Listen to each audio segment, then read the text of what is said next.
ഈ ഒരു വീഡിയോ ഉണ്ടല്ലോ, സ്കിപ്പ് ചെയ്യേണ്ട നല്ല കിടിലൻ സാധനമാണ്. ഈ ഗോപൻ സ്വാമികൾ എന്ന് പറയുന്ന മനുഷ്യൻ ഒരു 30-35 വയസ്സുള്ളപ്പോ 10-18 വയസ്സുള്ള ഒരു പെൺകുട്ടിയെ വിവാഹം കഴിച്ചു. ആ ഒരു പെൺകുട്ടിയാണ് ഇന്നത്തെ എന്റെ അമ്മച്ചി എന്ന് പറയുന്ന ആ അമ്മച്ചി. ഓക്കെ, ആദ്യം ഇവരുടെ വിവാഹത്തെ കുറിച്ചിട്ട് ഒരു ചെറിയ വാക്ക് പറയുന്നുണ്ട്. ഇവരുടെ സ്വഭാവം എന്തുകൊണ്ട് ഇങ്ങനെയായി എന്നുള്ളതും മക്കൾ എന്തുകൊണ്ട് ഇങ്ങനെയായി എന്നുള്ളതൊക്കെ ഇതിൽ നിന്ന് വ്യക്തമായിട്ട് മനസ്സിലാവും. അത് കൂടാതെ തന്നെ വളരെ ഞെട്ടിപ്പിക്കുന്ന ഒരു സത്യവും വീടിൽ കിടക്കുന്നുണ്ട്. എന്തായാലും നമുക്ക് ആദ്യം ആ അമ്മച്ചി പറയുന്ന വാക്ക് കേൾക്കാം. അങ്ങനെ ഞാൻ അവിടെ മിറ്റത്ത് നിന്നപ്പോൾ എന്നെ കണ്ടിട്ട് അങ്ങ് പോയി. വീട്ടിൻ്റെ അടുത്ത് ഞാൻ അറിയുന്നില്ല, വീട്ടിൻ്റെ അടുത്ത് ഇങ്ങനെ ഒരു നായർ ആണ്ട് ചോദിച്ച് അവിടെ താമസിക്കണം, അവരെ ജാതി എന്തെന്ന് കേട്ടിട്ട് അങ്ങ് പോയി. അപ്പോൾ ഞാൻ ജാതിയും പറഞ്ഞിട്ട് അവർ കേട്ടിട്ടങ്ങ് കുറേ ദിവസം കഴിഞ്ഞപ്പോൾ അവരെ സഹോദരിയായിട്ട് പെണ്ണ് ചോദിക്കാൻ നമ്മുടെ വീട്ടിൽ വന്നു. അങ്ങനെ പെണ്ണ് ചോദിച്ചപ്പോൾ അമ്മ പറഞ്ഞ് അവൾ 10-18 വയസ്സ് പോലും ആയില്ല, ഇങ്ങനെ അവൾക്ക് ഞാൻ പഠിക്കണമെന്നാണ് ആഗ്രഹം, പഠിച്ചുകൊണ്ടിരിക്കുകയാണ്. അപ്പം അമ്മ 10 മാസമാകുമ്പോൾ നഴ്സിങ്ങിനൊക്കെ വിടാന്നുള്ള ഒരു ആഗ്രഹത്തിലൊക്കെയാണ് പഠിച്ചുകൊണ്ടിരുന്നത്. അങ്ങനെ ഇരിക്കുമ്പോൾ ഇവരെ സഹോദരി മൂത്ത ആൾ വന്ന് നിർബന്ധിച്ച് കരഞ്ഞ് കാല് പിടിച്ച് ഇത് ഇവളെ കെട്ടി തന്നില്ലെങ്കിൽ ഞാൻ ചത്തുകളെന്ന് പറഞ്ഞിട്ട് സഹോദരി വന്ന് കിടന്ന് വീട്ടിലേക്ക് കരഞ്ഞു. അങ്ങനെ അതങ്ങ് നിർത്ത്. ഓക്കെ, ജാതി വിട്ടിട്ടുള്ള ഒരു കളി മണിയനാശാനില്ല, അതായത് ഗോപൻ സ്വാമികൾക്കില്ല, അത് മക്കൾക്കും ഇല്ല. ജാതിയും മതമൊക്കെ റോഡിലൂടെ നടന്നു പോകുമ്പോൾ ഒരു കൊച്ചു കുഞ്ഞിനെ 10-35 വയസ്സുള്ള ഒരാൾ കാണുന്നു. ആള് കണ്ടപ്പോ തന്നെ നോട്ടം അടിപൊളി കൊള്ളാം. പിറ്റേ ദിവസം തന്നെ സ്വന്തം പെങ്ങളെ വീട്ടിലേക്ക് അയക്കുകയാണ്. അതായത് കഴിഞ്ഞ വീഡിയോയിൽ നമ്മൾ കാണിച്ച സഹോദരി അങ്ങോട്ട് അയക്കുന്നു. സഹോദരി അവിടെ കാലിൽ അങ്ങ് വീണിട്ട് പറയും, എന്റെ പൊന്നമ്മച്ചീ ഒന്ന് കെട്ടിച്ച് കൊടു, അല്ലെങ്കിൽ അവൻ കെട്ടിത്തൂങ്ങി ചാവും എന്ന് പറഞ്ഞ് ഒരു പെൺകുട്ടിയെ, സന്യാസിയാണ് നിങ്ങൾ ഓർക്കണം, സന്യാസിക്കാണ് ഇവിടെ എന്തുണ്ടായിട്ടുള്ളത്. നമ്മളെ മേനകേരി അമ്പൊക്കെ വന്ന് കളിച്ചിട്ടാണ് ആ ഒരു തപസ് കളയാക്കിയതെങ്കിൽ ഈ ഒരു അമ്മച്ചി നിൽക്കുന്നത് കണ്ട് സഹിക്കാൻ പറ്റാതെ ആളുടെ വ്രതം അങ്ങ് ബ്ലിങ്ങുമായി. പിന്നീട് അതിനിടയിൽ ഒരു 3 മക്കൾ ഉണ്ടാവുന്നു. ഒരു കുട്ടി എങ്ങനെയോ മരിച്ചു. അതുമായി ബന്ധപ്പെട്ട ഒരു പ്രശ്നം അവിടെ നടക്കുന്നുണ്ട്. അവിടെ നിൽക്കട്ടെ. ഇനിയാണ് അമ്മച്ചിയുടെ മനസ്സിനകത്ത് ഉണ്ടായ കാര്യങ്ങൾ പറയുന്നത്. ആദ്യ രാത്രിയിൽ തന്നെ സംഭവിച്ചെന്താ നിങ്ങൾക്കറിയോ? ആദ്യ രാത്രിയിൽ തന്നെ തന്റെ ഭർത്താവ് ഇങ്ങനെ ചമ്രം പണിഞ്ഞിട്ട് ഇരുന്നിട്ട് ഇങ്ങനെ പൂജിച്ചോണ്ടിരിക്കുക. അപ്പൊ തന്നെ കരച്ചിലും പിഴിച്ചലും, അയ്യോ എന്റെ പൊന്നമ്മച്ചി എന്ന് പറഞ്ഞ് വീണ്ടും കരയാണ്. എന്താണിത്, ഇന്ന കല്യാണം കഴിച്ചോണ്ട് നിങ്ങൾ ഇരുന്ന് പ്രാർത്ഥിക്കണേന്ന് ചോദിച്ചു. അപ്പൊ ആള് പറയാണ്, ഞാനൊരു ശിവഭക്തനാണ്, ഞാനൊരു സന്യാസിയാണ്. പക്ഷെ അതിൻ്റെ ഇടയിൽ കുട്ടികൾ 3 ഉണ്ടായിട്ട് എന്തോട്ടെ, അത് വിട്ടുപോകട്ടെ. അതെന്താ വെച്ചാൽ ചില സത്യ സാഹചര്യങ്ങളിലൊക്കെ നഷ്ടപ്പെട്ടു പോകുമല്ലോ. അപ്പൊ എന്റെ കൂടെ സഹകരിച്ച് എന്റെ പത്നിയായി തുടരണം എന്നൊക്കെ പറഞ്ഞങ്ങനെ തുടർന്നു. ഓക്കെ, ഇനി പറയുന്ന വാക്കുകൾ കേട്ടു നോക്കുക. മഹാലാസ്യ മഹാത്മാക്ക് ഇപ്പൊ ഏകദേശം ഒരു ഭക്തർക്ക് തലച്ചോറിൽ കയറും, അല്ലാത്തവരുടെ പറഞ്ഞാൽ നമുക്ക് ഭ്രാന്ത് വരും. യെസ്, ഭക്തർക്ക് തലയിൽ കയറും. അതായത് ഭക്തർക്ക് തലക്കുള്ളിൽ ഒന്നുമില്ല എന്നാണോ ചേച്ചി പറയുന്നത്? എല്ലാ ഭക്തരെയും നിങ്ങൾ അങ്ങനെ അടിച്ചാക്ഷേപിക്കല്ലേ പൊന്നമ്മച്ചി.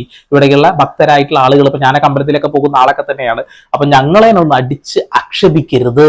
ഭക്തരല്ലാത്ത ആളുകളുടെ തലയിലേക്ക് കയറില്ല, നമ്മൾ മണ്ടന്മാരായി പോകുന്നുള്ളത്. നിങ്ങളൊരു കാര്യം മനസ്സിലാക്കണം.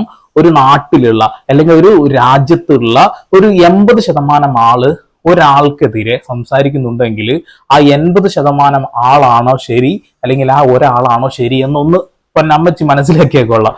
സ്വന്തം ഭർത്താവിനെ സമാധിയാക്കി മക്കള് അതിനെ ന്യായീകരിക്കുന്ന അല്ല അടിപൊളി പൊന്നമ്മച്ചി. പറയുന്നത് യാഥാർത്ഥ്യമാണ്, സത്യമാണ്. എൻ്റെ ഭർത്താവ് എന്നല്ല, ഇപ്പം കൈലാസൻ എന്നാണ് ഞാൻ സങ്കല്പിച്ച് നിങ്ങളുടെ സത്യം പറഞ്ഞാൽ കരയുന്നില്ല, സന്തോഷമായിട്ട് ഭഗവാന്റെ ഈ കൈലാസന്റെ ജീവനാണ് ഇപ്പൊ സമാധിയിലിരിക്കുന്നത്. ആർക്ക് വേണോ എന്തും ചെയ്യാം. കാരണം തീയിൽ തൊട്ട കൊച്ചു നിസ്സാര നിലവിളക്കിൽ തീ തട്ടിയ എങ്ങനെ ഇരിക്കും? ശിവനെ തൊട്ടി എങ്ങനെ ഇരിക്കും? ഉദിക്കുന്ന സൂര്യനെ തൊട്ട എങ്ങനെ ഇരിക്കും? ഇതേപോലെയുള്ള ഒരുപാട് കഥകളുണ്ട്, പറഞ്ഞാൽ തീരൂല. നമ്മൾ പറഞ്ഞ് നമ്മൾ ക്ഷീണിക്കുകയുള്ളൂ. തീർച്ചയായിട്ടും പൊന്നമ്മച്ചി ക്ഷീണിക്കണ്ട, ഞങ്ങൾക്ക് കാര്യം മനസ്സിലാവുന്നുണ്ട്. ഇപ്പോ അദ്ദേഹത്തിന്റെ ആ ഒരു ഭൗതിക ശരീരം അതിനകത്തുണ്ട് എന്ന് അവകാശപ്പെടുന്ന ശരീരത്തിനെ ഇവരുടെ ഭർത്താവായിട്ട് അവർക്ക് കാണാൻ കഴിയില്ല. അതാണ് പരമശിവനായിട്ടാണ് അവർ കാണുന്നത്. അദ്ദേഹം മരിക്കുന്ന സമയത്ത് ആത്മാവ് മുകളിലോട്ട് ഉയർന്നു പോകുന്നത് ഞാൻ കണ്ടു എന്ന് ആര് പറയുന്നു? ആ ഒരു പൂജ ചെയ്തിട്ടുള്ള തന്റെ മകൻ പറയുന്നു. നല്ല അടിപൊളി. വേറൊരു സന്യാസി പറഞ്ഞൊരു കാര്യമുണ്ട്. അതായത് ഈ ഒരു കാര്യം വേറൊരാൾക്ക് കാണാൻ കഴിയില്ല, അനുഭവിക്കാൻ കഴിയില്ല. അത് ആരാണോ സമാധിയായി ഇരിക്കപ്പെടുന്ന ആൾ അയാൾക്ക് മാത്രമേ കഴിയുള്ളൂ എന്നുള്ളതാണ്.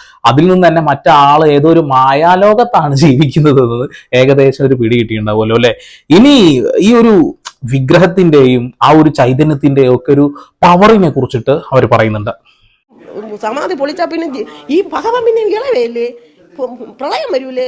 ഇത് സമാധിയിലിരിക്കുന്ന ശിവനല്ലേ? നിങ്ങൾ വീട്ടിനകത്ത് നിങ്ങൾ ശിവനൊന്ന് പൂജിച്ചെങ്കിലും അതിൻ്റെതായ ഭക്തിയും വ്രതം എടുത്തു നോക്കി. ശിവൻ കൂടെ നമ്മൾ എപ്പോഴും ചലിച്ചുകൊണ്ടിരിക്കും. ഭക്തിയും വ്രതത്തിലാണ് ഭഗവാൻ.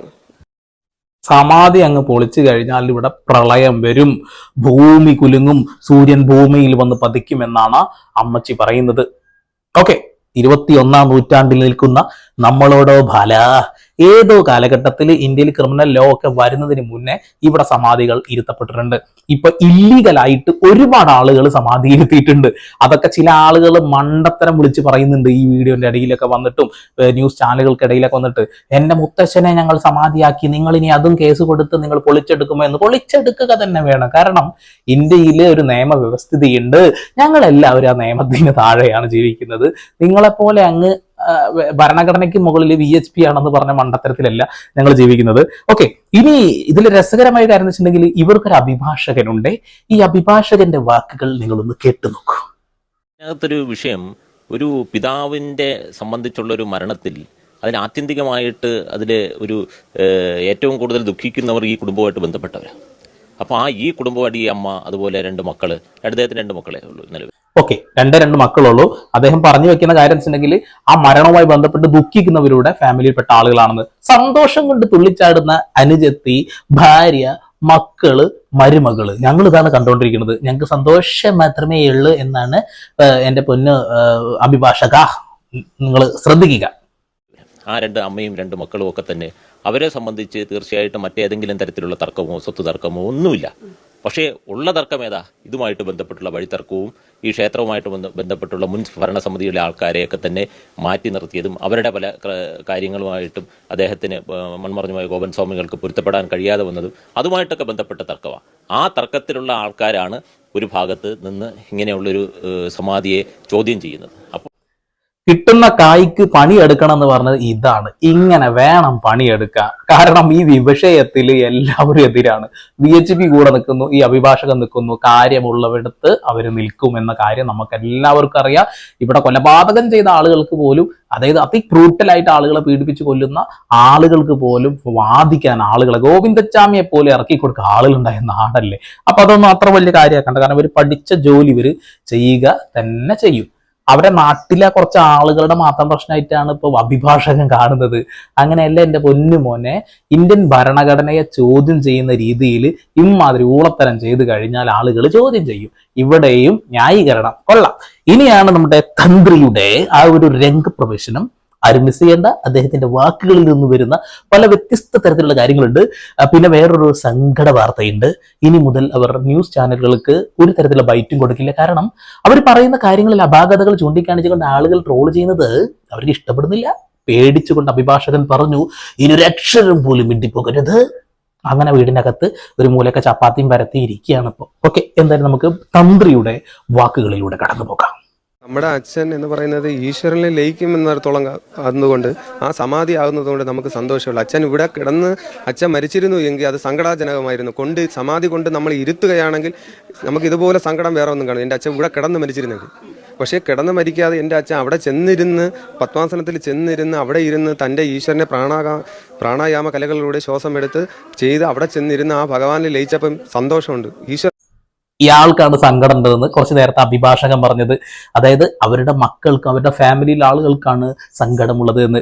ഇവരുടെ പെങ്ങൾ പറഞ്ഞു സന്തോഷമാണെന്ന്, ഭാര്യ പറഞ്ഞു സന്തോഷമാണെന്ന്, മക്കൾ 2ഉം പറഞ്ഞു സന്തോഷമാണെന്ന്. മരുമകൾ പിന്നെ വല്ലാണ്ടൊന്നും മിണ്ടുന്നൊന്നുമില്ല. ഒരു അരിശം പിടിച്ചിട്ട് ഇങ്ങനെ നടക്കുന്നത് മാത്രമേ കാണത്തുള്ളൂ. കാര്യമായിട്ടൊന്നും പറയണമെന്ന് കേട്ടിട്ടില്ല. അപ്പൊ അഭിഭാഷക, നിങ്ങൾ കേട്ടല്ലോ, വീടിനകത്ത് എങ്ങാനും മരിച്ചു കിടന്നിരുന്നെങ്കിൽ ഞങ്ങൾക്ക് സങ്കടമായേനെ.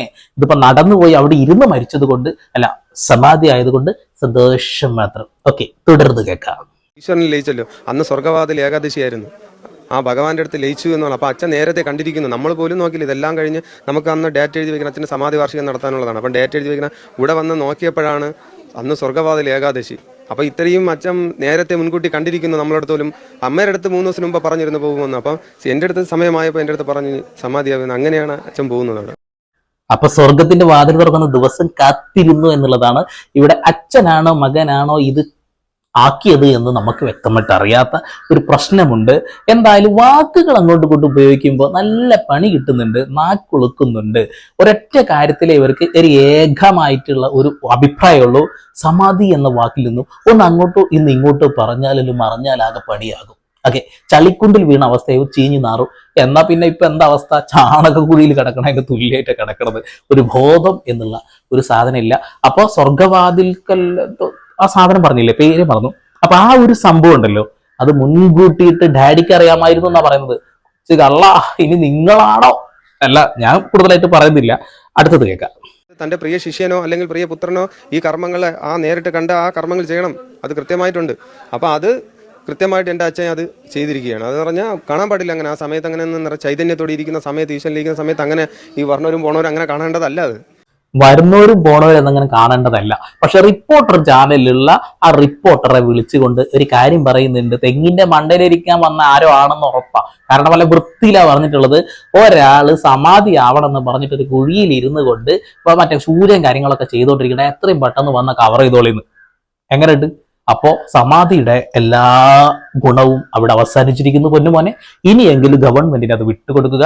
പൊളിച്ചു നോക്കിയിട്ട് ആള് മരിച്ചത് എങ്ങനെയാണ്, മരിച്ചിട്ടുണ്ടോ എന്നൊക്കെ ഒന്ന് നോക്കണം. കാരണം എന്താ വെച്ചിട്ടുണ്ടെങ്കിൽ ഇങ്ങനെ ഇരിക്കുന്ന ആളുകൾ മരിക്കില്ല എന്നൊക്കെ ചില സന്യാസി വര്യന്മാർ പറയുന്നത് കേട്ടു. അതുകൊണ്ട് പറയാണ്, എന്റെ പൊന്നു മോനെ, അതൊരാൾ കണ്ടിട്ടുണ്ട്, ഞങ്ങൾ അതിനെ കുറിച്ച് കേട്ടിട്ടുണ്ട്. നെക്സ്റ്റ്. ഇപ്പം നമ്മൾ തന്നെ ഒരു ഉദാഹരണത്തിന് വൈദ്യുതി ലൈൻ ഒരു വീട്ടിൽ ചെയ്യുന്ന സമയത്ത് അതിൻ്റെ ചിട്ടാവട്ടങ്ങളും കാര്യങ്ങളും നമ്മൾ ചെയ്ത് കണക്ഷൻ കൊടുത്തില്ലെങ്കിൽ എന്താ സംഭവിക്കുന്നത്? ഫീസ് അടിച്ചു. അതുപോലെയാണ് എല്ലാം അങ്ങനെയാണ്. നമ്മൾ ശരിയായ രീതിയിൽ എല്ലാം ചെയ്താലേ ആ ശരിയായ രീതിയിൽ പ്രവർത്തിക്കുള്ളൂ ആ യന്ത്രം. ആ യന്ത്രം ശരിയായ രീതിയിൽ പ്രവർത്തിക്കണമെങ്കിൽ എന്ത് വേണം? അതായത് ഉദാഹരണം നിങ്ങൾ കണ്ടല്ലോ, ഒരു വീട്ടിലെ വൈദ്യുതി കണക്ഷൻ കൃത്യമായി കൊടുത്തിട്ടില്ല എങ്കിൽ എന്താ കത്തി പോകുന്നുള്ളത്. അതുകൊണ്ടാണ് അച്ഛന് കഞ്ഞി കൊടുത്തത്, BP മരുന്ന് കൊടുത്തത്, ഇൻസുലിൻ കുത്തി കയറ്റിയത്, എന്നതിന്റെ ദോഷം കൊണ്ടേ സമാധി ഇരുത്തിയത്. കൊള്ളാം. ഇനി അത് ഇരുത്തിയതാണോ കെടുത്തിയതാണോ ഇനി പെടുത്തിയതാണോ എന്നൊക്കെ പോലീസുകാർ കണ്ടെത്തും. നല്ല അടിപൊളിയായിട്ടുണ്ട്. എന്തായാലും നിങ്ങളുടെ പവിത്രതയെല്ലാം ഇവിടെ നഷ്ടപ്പെട്ടിരിക്കുന്നു. ഒരു വ്യക്തി കൃത്യമായി റിപ്പോർട്ടർ ചാനലിനെ വിളിച്ച് കാര്യങ്ങൾ പറഞ്ഞിട്ടുണ്ട്. ഞങ്ങൾ ആദ്യമായിട്ട് ഈ പരിപാടി കേൾക്കുന്നത് റിപ്പോർട്ടർ ചാനലിലൂടെയാണ്. അദ്ദേഹം അത് പൊളിച്ചടക്കിയിട്ടുണ്ട്. എൻ്റെ പൊന്നു മോനെ, ഈ 21ാം നൂറ്റാണ്ടിൽ ഇമാതിരി ഊളത്തരം പറയല്ലേ. ഗവൺമെന്റിന്റെ നിയമാനുസൃതമായിട്ടുള്ള രീതിയിലൊക്കെ ചെയ്യേ. ഓക്കെ, ഹൈക്കോടതിയിലേക്ക് പോകുന്നു എന്ന് കേൾക്കുന്നു. ഇവിടെ ഈ ഒരു ഭരണഘടനയെയും ഈ ഒരു സംസ്ഥാന ഗവൺമെന്റിനെയും നിയമങ്ങളെയൊക്കെ വെല്ലുവിളിച്ചുകൊണ്ട് VHP പറയുന്നത് മാത്രമേ ഞങ്ങൾ കേൾക്കൂ എന്ന് പറയുന്ന ഈ ഊളയെ നമ്മൾ എന്ത് പറയണം?